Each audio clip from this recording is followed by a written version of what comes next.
তাদের যেমন গাড়িতে গরু নিয়ে এলে ধরপাকড় হয়, আজও সেটা আছে, সেটা কথা নয়, আজও আছে সেসব। গরু আসতে যেতে পুলিশ হ্যাঁ, পুলিশ টাকা খায়, এমন টাকা খায় বলার কথা না। একটা গাড়ি আটকালে পরে 500 দাও, 1000 দাও, এরকম ধারা 2-3 জায়গায় যে। আজকে দাম কি হাই, খুব হাই আজকে বাজার খারাপ।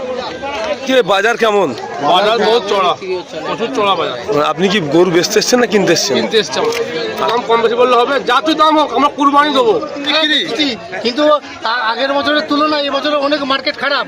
আগে চাষি আসতো অনেক, এই হাটে কি হয়েছে কি জানি, আর চাষি আসছে না এই হাটে। এটা আল্লাহ পাক ছাড়া কেউ জানে না। আমরা শেষ একদম ব্যাপারী। দাম বেশি নিচ্ছে বলে হাটে খদ্দের আসছে না।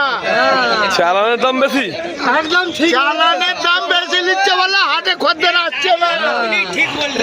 এই একটা জিনিস ঠিক বলেছে।